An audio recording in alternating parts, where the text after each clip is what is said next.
The nurse leaned closer and whispered, "Sir, that baby isn't yours." The millionaire froze, not because of fear, but because if she was right, then every lie he paid to bury, every secret hidden behind money and power, was about to come into the light. Before we continue, tell us in the comments, where in the world are you watching from today? The baby would not stop crying. It was past midnight when the sound cut through the hospital nursery like a thin blade, sharp, restless, wrong. The lights were dimmed, machines hummed softly, and every other newborn slept in neat rows of glass cribs. Every other baby was calm, except this one. Richard Hale stood frozen on the other side of the glass. A millionaire who had faced hostile boardrooms and brutal markets without blinking now found his hands shaking. He had expected joy tonight, relief, pride. Instead, his chest felt tight. "That's normal," the doctor had said earlier. "Babies cry." But Richard had raised one child before. Years ago, long before money hardened him. He knew the difference between a hungry cry and a frightened one. This cry sounded like loss. Behind him, quiet footsteps approached. Evelyn Carter stopped a few feet away. She had been a nurse at St. Mary's Hospital for 22 years. She had seen miracles, she had seen mistakes, and she had learned that the most dangerous ones were always hidden behind polite smiles and stamped paperwork. She watched the baby for a long moment. Her eyes softened. Then her jaw tightened. She stepped closer to Richard and lowered her voice. "Sir," she whispered, barely louder than the baby's cry, "that baby isn't yours." The words landed like a fall from a great height. Richard turned sharply. Anger flashed across his face. "What did you just say?" Evelyn did not step back. She had learned long ago that fear grows when you feed it. "I said, I don't believe that child belongs to you." Silence swelled between them. The machine seemed louder now. "That's impossible," Richard said. "I watched the delivery. I signed the papers. I paid for the best care this hospital offers." Evelyn nodded slowly. "I know, sir." His voice hardened. "Then watch your words. People lose their jobs for less." She swallowed. The threat was real. She was poor, alone, one paycheck away from nothing. But the baby cried again, louder this time, and something inside her refused to stay quiet. "I've worked in this nursery a long time," she said gently. "Babies talk, sir, not with words, with signs." Richard scoffed. "You're saying the hospital made a mistake? With me?" Evelyn met his eyes. "I'm saying hospitals are made of people, and people make choices." He stared at her, then turned back to the glass. "You should go." She hesitated, then did, but the weight of what she had seen followed her down the corridor. Earlier that evening, Evelyn had noticed something small, almost nothing, a bracelet.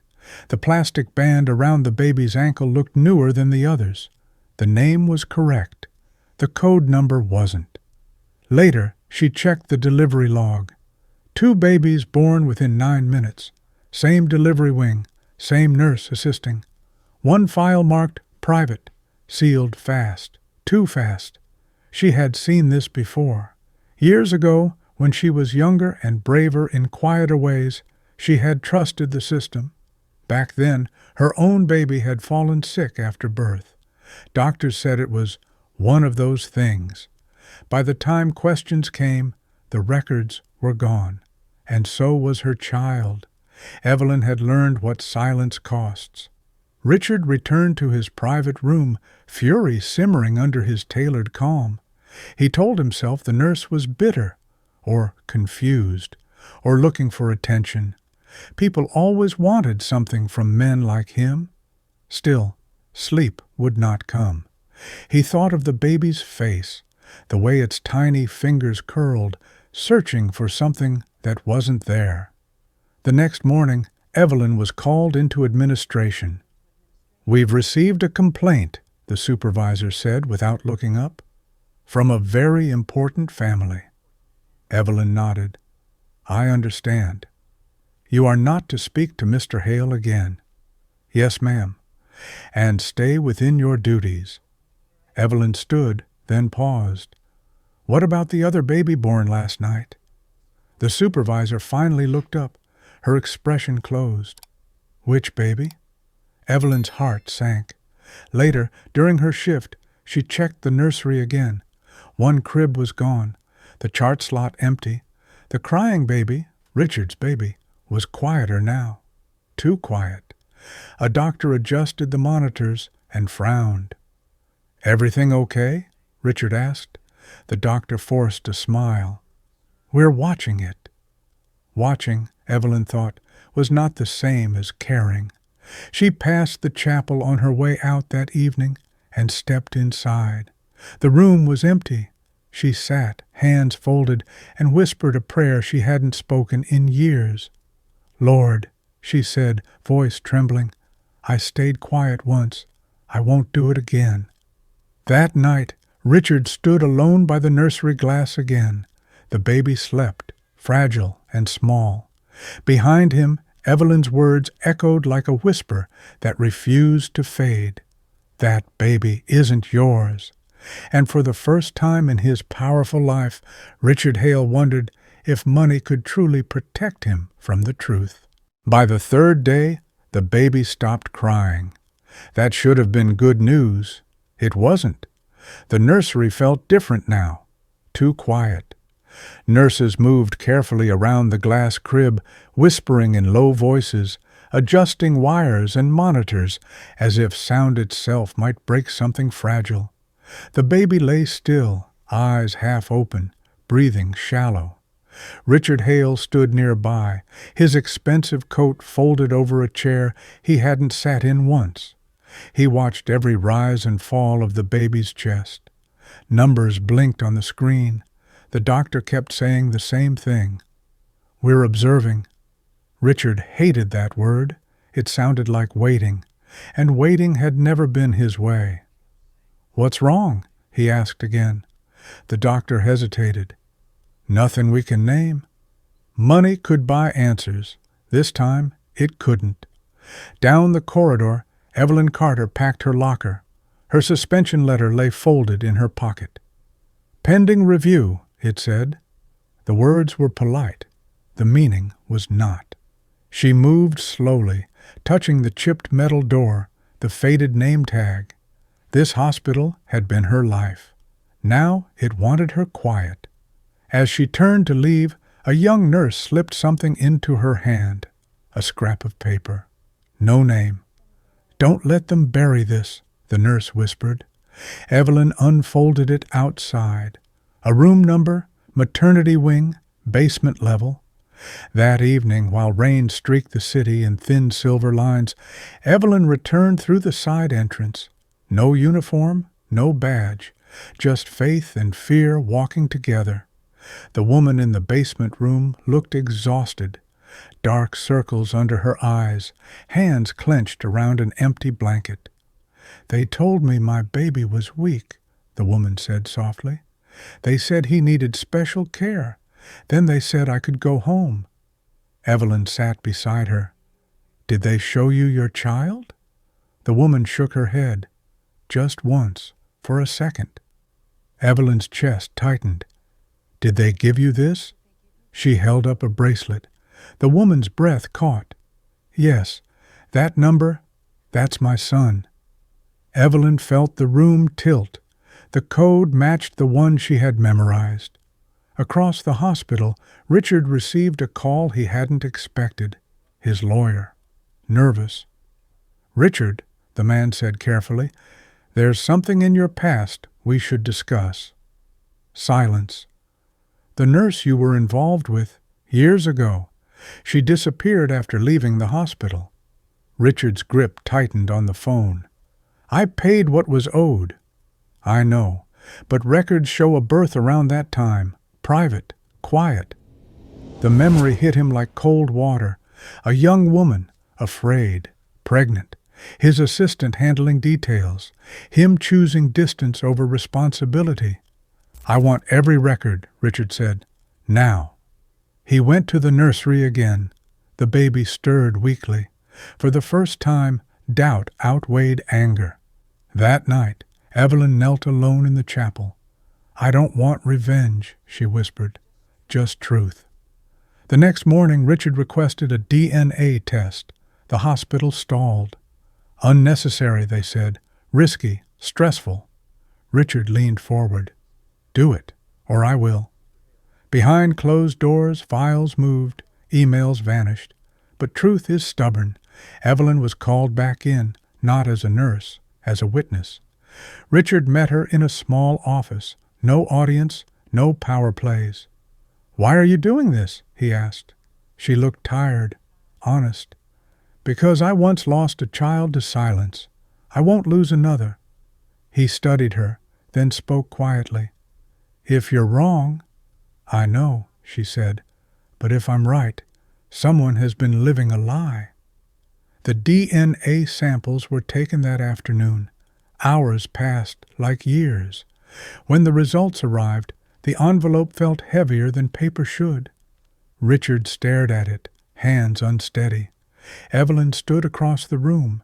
He opened it, his face drained of color.